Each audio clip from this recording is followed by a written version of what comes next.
Waalaikumsalam warahmatullahi wabarakatuh. Bismillahirrahmanirrahim. Alhamdulillahirabbil alamin. Wassalatu wassalamu ala asyrafil anbiya'i wal mursalin sayyidina wa habibina wa syafi'ina wa maulana Muhammad Allahumma shalli wa ala alihi wa ashabihi ajma'in. Subhanaka la ilma lana illa ma 'allamtana innaka antal alimul hakim. La haula wa la quwwata illa billahil aliyil azim. Amma ba'du. Marilah anak-anakku, kita buka majelis ini dengan membaca surat Al-Fatihah dengan doa. Mudah-mudahan para alim ulama, guru-guru kita, termasuk guru-guru pondok pesantren Rahman dan keluarga-keluarga kita yang telah dipanggil oleh Allah Subhanahu wa taala, wabil khusus yang baru meninggal dunia, Tengku Dzulqarnain. Kita doakan mudah-mudahan Allah menerima amal soleh mereka. Amin. Mudah-mudahan Allah mengampuni dosa mereka. Amin. Dan mudah-mudahan kita yang dipanjangkan umur. Amin. Selalu memohon kepada Allah Subhanahu wa taala, memohon taufik dan hidayahnya agar kita tetap berjalan di atas jalan yang lurus, jalan yang diridhoi oleh Allah Subhanahu wa taala, jalan ahli sunnah wal jamaah. Dan mudah-mudahan Allah selalu memudahkan urusan kita, baik urusan dunia kita maupun urusan akhirat kita. Dan mudah-mudahan Allah selalu melindungi kita dari segala macam musibah, dari segala macam penyakit yang sedang melanda dunia ini. Hanya Engkaulah tempat kami berlindung dari segala-galanya.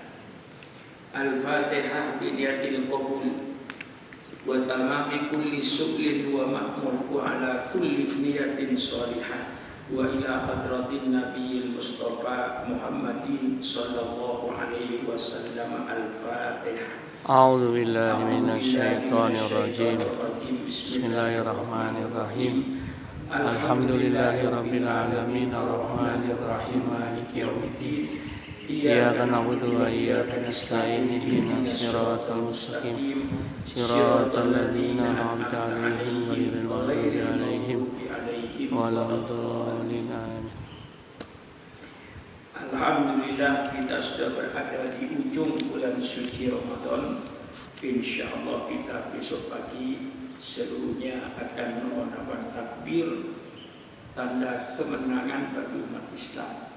Mudah-mudahan kita masih bertemu dengan bulan suci Amin. tahun yang akan datang. Amin ya Rabb. Amin. Faqala al-mu'allifu rahimahullahu ta'ala wa nafa'ana bi ulumihi fid dharain.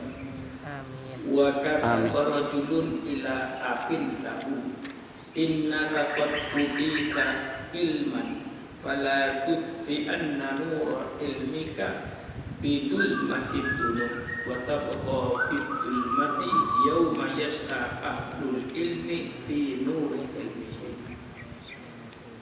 Menulis seorang ulama kepada saudaranya, innaka sesungguhnya engkau utitah telah diberi kepada engkau ilman, ilmu, fala tudfi'anna, maka jangan sekali-kala kau padamkan cahaya ilmu itu.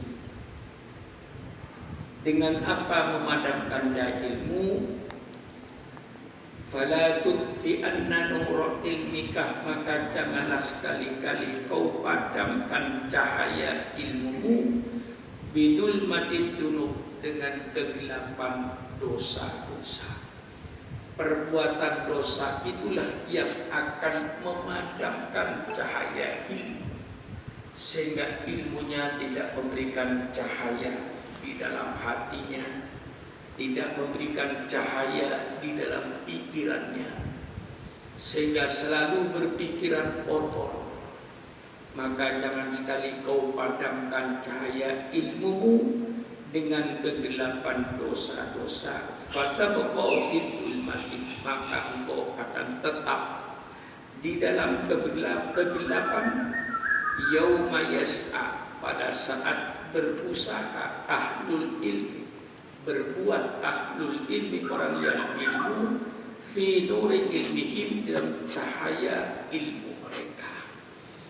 Nanti di akhirat orang yang berilmu dan mengamalkan ilmu itu akan bercahaya. Tapi sebaliknya, orang yang berilmu tapi dia mematikan cahaya ilmunya dengan perbuatan-perbuatan dosa ini, dia akan berada di dalam kegelapan. Oleh sebab itu, dalam bulan suci Ramadan ini kita diusahakan untuk menyalakan cahaya ilmu dengan jalan berpuasa, meninggalkan melawan lapar dan haus, melawan sifat-sifat yang tercela untuk diganti dengan sifat-sifat terpuji agar tetap bercahaya. Wa qala Yahya bin Mu'ad Ar-Razi rahimahullah yaqul li ulama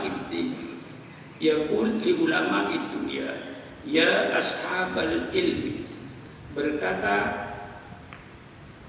Imam Yahya bin Mu'ad Ar-Razi rahimahullah, yaqul, berkata Imam Yahya, li ulama dunya, bagi ulama-ulama dunia ini.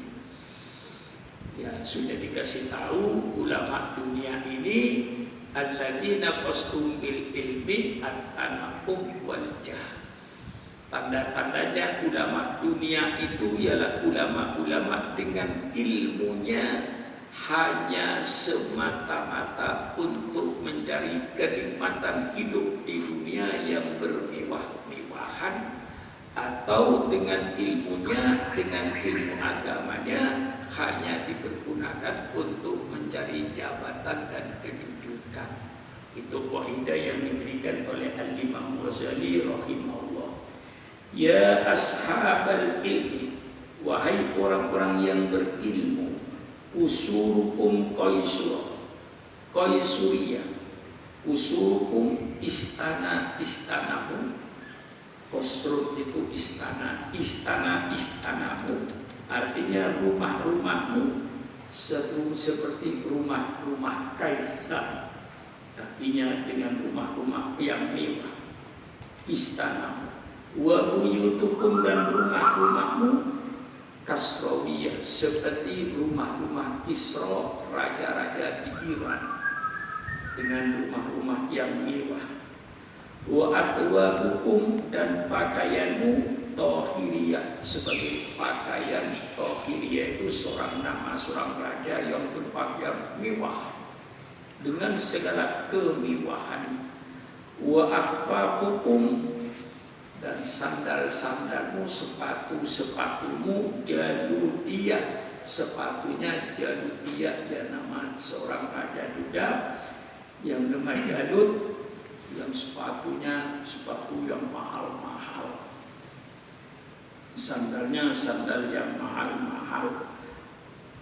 Wa marakibukum qaruniyah, dan kendaraan-kendaraan kalian Koruniyah, seperti kendaraan-kendaraan korun. Korun kendaraannya itu ya ditarik oleh kuda yang besar-besar. Keretanya itu dihiasi dengan emas. Wa awanikum, dan tempat minumnya kalian Fir'auniyah, seperti Fir'aun. Fir'aun itu emasnya dari gelasnya dari emas, teponya dari emas, piringnya dari emas, sendoknya dari emas. Wa ma'atikum jahiliyah, dan tempat makanmu tempat makan jahiliyah. Wa madahibukum, dan cara-cara madhabmu, cara-cara hidupmu syaitaniyah, seperti hidupnya syaitan. Fa'ina syariatul Muhammadiyah, di mana syariatnya Nabi Muhammad? Kalau keadaanmu, wahai orang-orang seperti itu. Engkau seorang ulama ahli ilmu, tetapi istananya kayak istananya Kaisar, rumahnya kayak rumahnya Kisra, pakaiannya kayak pakaiannya Tohiriyah, semiwah-miwah, wa afafukum, dan sandal-sandalmu dan sepatu-sepatumu jaludiyah, sepatunya jaludiyah, wa marokibum, dan kendaraan-kendaraanmu koruniyah, seperti kendaraan korun. Maka ada istilah itu, kalau harta temuan itu dikatakan harta korun. Korun itu hidup pada zaman Nabi Musa, yang asalnya tidak pernah meninggal besar, akhirnya menjadi orang kaya lupa sama agama, akhirnya ditenggelamkan oleh Allah dengan harta-hartanya ke perut bumi. Sehingga sekarang kalau ada orang mendapatkan harta temuan, itu harta karun, itu daripada al-koruniyah ini. Wa awanikum, dan tempat-tempat minummu, gelas-gelasmu, seperti gelas-gelasnya Fir'auniyah. Wa ma'atibukum, dan tempat makanmu jahiliyah. Wa madaibukum, dan madhabmu madhab setan. Fa'ina syariatul Muhammadiyah, di mana terletaknya ibu syariatnya Nabi Muhammad. Qala syair, berkata seorang syair, wa ra'isya yahmi ad-dhibba anha, wa kaifa idza ru'at laha dhi'abun. Imam Ghazali di sini menggambarkan ulama-ulama ini sebagai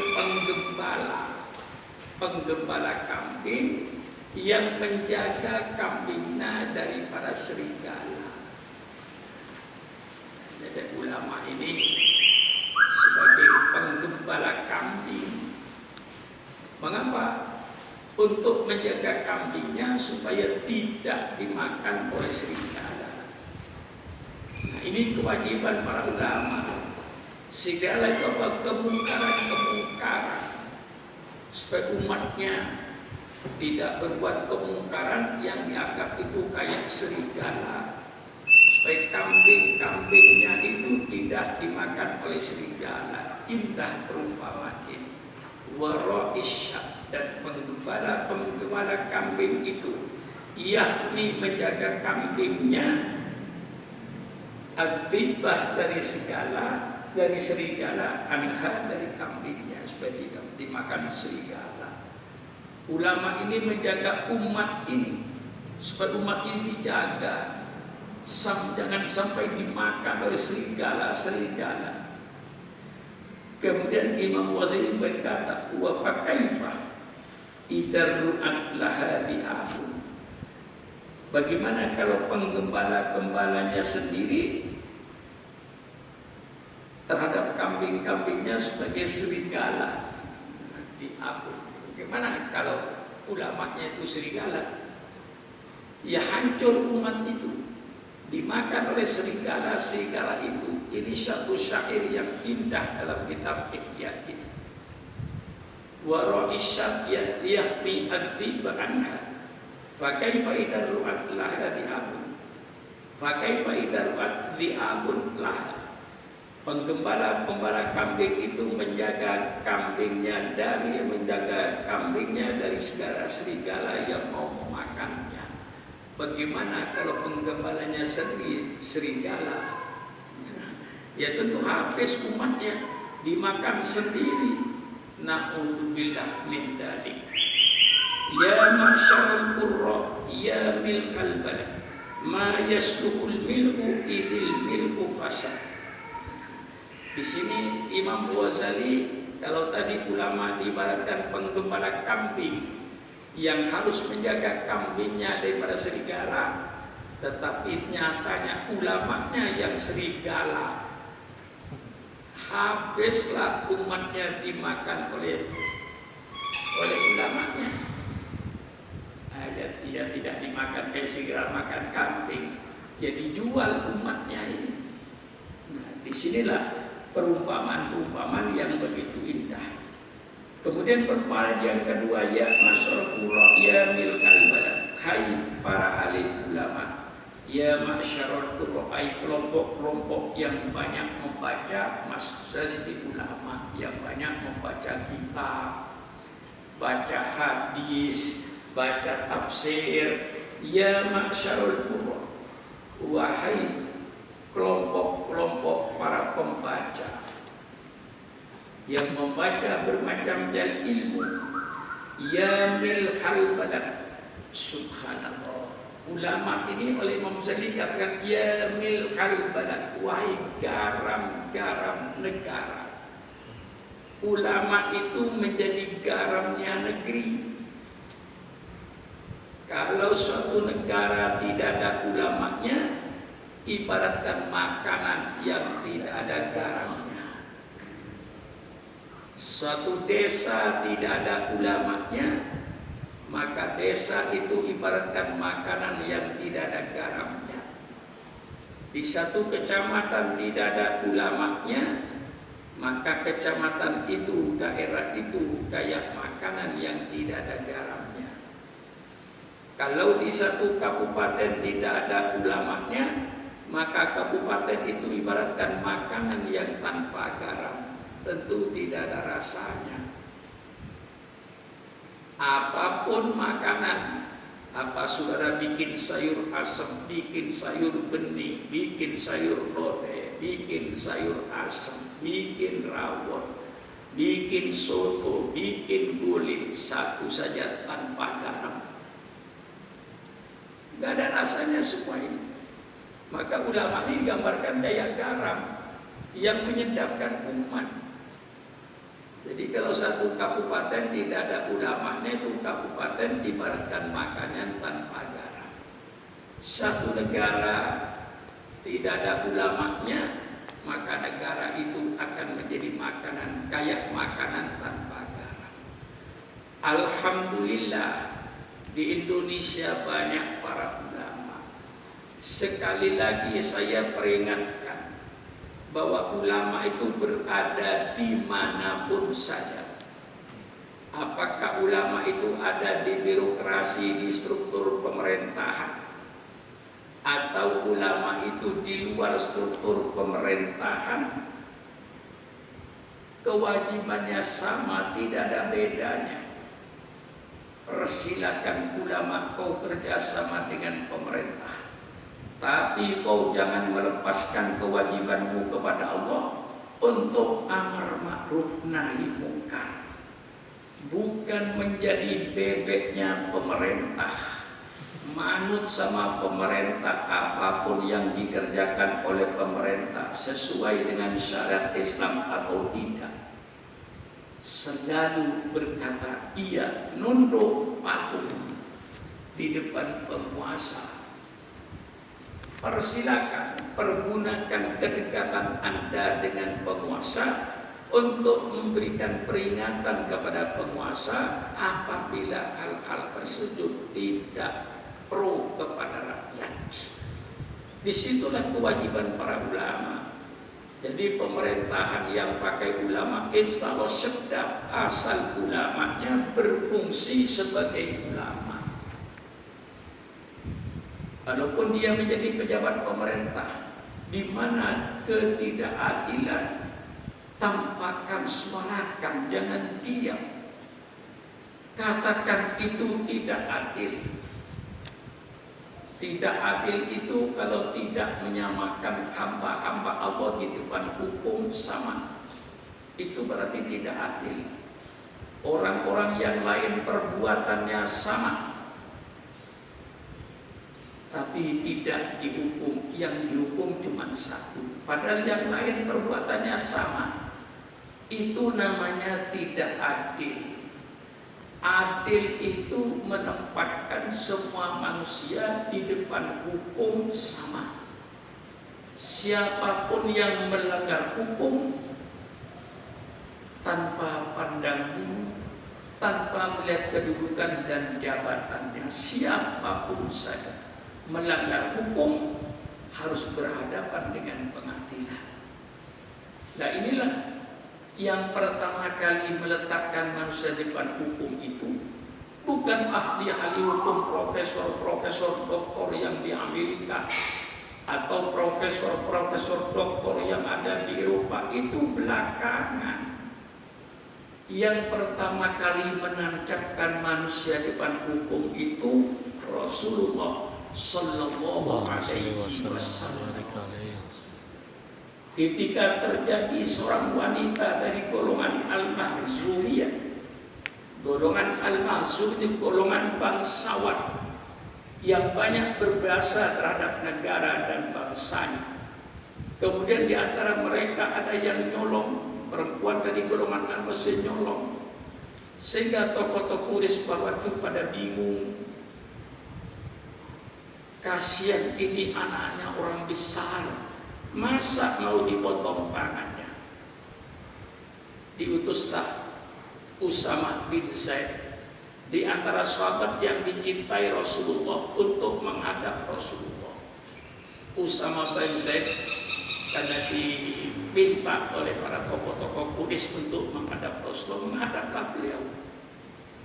Disampaikan oleh Usamah bin Zaid bahwa yang mencuri wanita itu anaknya orang bangsawan, anaknya orang gede yang banyak berjasa kepada bangsa ini. Apakah ada hukum ya Rasulullah selain hukuman potong tangan? Mendengar perkataan Usamah ini, Rasulullah Sallallahu Alaihi Wasallam berdiri dan bersabda, Ya Usamah, qad halaka man kana qablakum. Wahai Usamah, sudah hancur bangsa-bangsa sebelum kalian dahulu. Mengapa bangsa itu hancur? Rasulullah memerinci, Ya Usamah, qad halaka man kana qablakum. Sudah hancur bangsa-bangsa sebelum kamu dahulu. Mereka itu hancur. Idza saraka fihim asyarifu taraku. Kalau yang menyolong di antara mereka itu anaknya orang gede atau orang-orang gede, mereka membiarkan.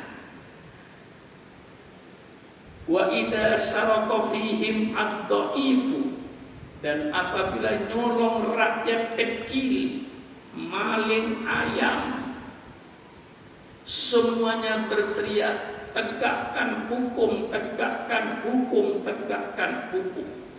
Persilakan baca kitab Riyadhus Shalihin. Ini hadis tertulis jelas. Telah hancur bangsa-bangsa sebelum kamu dahulu, wahai Usamah. Karena apabila yang mencuri orang gede, mereka membiarkan, bahkan kadang-kadang melindungi. Tetapi kalau yang nyolong rakyat kecil, mereka teriak, tegakkan hukum. Ini hancurnya suatu bangsa, ketidakadanya keadilan. Maka mari kita koreksi semua, apakah kita sudah berbuat adil? Pemerintahnya koreksi, ulamanya koreksi, apakah kita sudah berbuat adil? Jangan coba-coba berbuat satu ketoliman. Cepat atau lambat pasti Allah akan memberantas segala macam bentuk ketoliman. Persilakan simpan ketoliman itu. Bungkuslah ketoliman itu dengan kotak emas yang dibungkus dengan benang sutra. Persilakan kau bikin ketoliman. Kau bungkus dengan peti dari emas, dibungkus dengan sutra. Tapi pada satu saat Allah tidak akan membiarkan orang-orang yang zalim. Allah tidak akan membiarkan orang-orang yang berbuat zalim. Pada satu saat pasti Allah akan menyelesaikan kezaliman ini. Wahai orang-orang yang berbuat zalim, pada saat itu kau tanya kepada dirimu sendiri. Hati sanubarinya, tanya pada dirinya sendiri. Saya berbuat adil atau saya berbuat zalim? Kalau kau berbuat zalim kepada seseorang, pada siapapun saja, tunggulah azab Allah cepat atau lambat. Persilakan kau lihat pada pemimpin-pemimpin dunia yang namanya pemimpin-pemimpin politik, baik di dalam negeri maupun di luar negeri, bagaimana berakhirnya seorang pemimpin yang dolim. Bacalah sejarah, bacalah sejarah. Cepat atau lambat, bagaimana nasibnya berakhirnya Presiden pertama Bung Karno. Baca sejarah. Baca sejarah bagaimana berakhirnya pemerintahan Orde Baru. Baca sejarah. Baca sejarah di Filipina, baca sejarah di Irak, baca sejarah di negara-negara Eropa, di mana pemerintahnya berbuat dolim kepada rakyatnya. Pasti Allah akan membela rakyat, cepat atau lambat. Maka bagi orang-orang yang berbuat dolim, segeralah untuk bertobat kepada Allah Subhanahu wa Ta'ala, cepat atau lambat. Nah, disinilah Imam Ghazali memberikan perumpamaan kepada para ulama-ulama ini untuk menjaga umat ini, sehingga disebut milhal balad. Ya milhal balad, subhanallah, wahai garam-garam umat, wahai garam-garam negeri, ma yasluhul milhu idil milhu fasad. Tidak pantas garam itu jadi garam kalau garamnya sih rusak, garamnya garam busuk, garam jelek. Bagaimana garam akan menjadi garam kalau garamnya sendiri rusak? Subhanallah, indah syair ini. Ya ma'syarul qurra wa ya milhal balad, wahai kelompok-kelompok yang cinta kepada membaca hal para ulama-ulama, wa ya milhal balad, wahai garam-garam negara. Ma yasluhul milhu idil milhu fasad. Ma yasluhu tidak baik, tidak pantas garam itu jadi garam apabila garamnya sendiri garam rusak, garam busuk. Subhanallah. Maka sering saya katakan bahwa ulama ini adalah sebagai sumber mata air. Hanya dari mata air yang bersih akan mengalir air yang bersih. Mustahil mata air yang kotor akan mengalirkan air yang bersih. Oleh sebab itu, usikum wa iyaya binafsi bitaqwallah. Para ulama yang merupakan sumber mata air ilmu, para ulama yang sebagai penggembala kambing, para ulama yang sebagai garam-garam umat, para alim ulama sebagai sumber mata air. Usikum wa iyaya binafsi bitaqwallah. Mari jaga diri kita, perbuatan kita, untuk tidak menjadi serigala. Jangan ulama yang ditugaskan untuk menggembala kambing supaya tidak dimakan oleh serigala, padahal ulamanya sendiri mempunyai sifat serigala. Wahai para ulama yang didengungkan ilmu oleh Imam Ghazali sebagai garam-garam umat, garam-garam bangsa, garam-garam negara, supaya semuanya menjadi sedap. Negara yang punya ulama, negara itu akan sedap. Masyarakat yang ada ulamanya, insya Allah masyarakat sedap apabila ulamanya sebagai garam yang baik. Jangan menjadi garam yang rusak, garam yang busuk. Na'udzubillah min dzalik. Wa qila li ba'dil arifin, dan dikatakan bagi sebagian orang-orang yang arif billah, artinya orang yang kenal kepada Allah. Untuk kenal kepada Allah itu, lihatlah keagungan daripada apa yang diperbuat oleh Allah. Tafakkaru fil khalqi wa la tafakkaru fil khaliqi fa innaka la tuqaddir qadra. Pikirkanlah engkau apa-apa yang diciptakan oleh Allah. itu akan menunjukkan keagungan Allah sehingga kau kenal kepada Allah. Tapi kau jangan pikirkan soal kehendak Allah, karena kau tidak akan bisa menilai atau mengira-kira atau mengukur, memikirkan kehendak Allah. Allah itu pencipta, kita yang diciptakan. Kalau Jepang menciptakan mobil, mobil tidak akan mungkin mampu untuk memikirkan Jepangnya. Kita pikirkan apa yang diciptakan oleh Allah. Kita kenal Jepang itu hebat, katakan, karena kita kenal apa yang dibikin oleh Jepang. Inilah, maka kenal kepada Allah Subhanahu wa Ta'ala. Ataro anna man takunul ma'asi qurrata ainihi la ya'rifullah. Tidakkah kau lihat orang-orang yang maksiat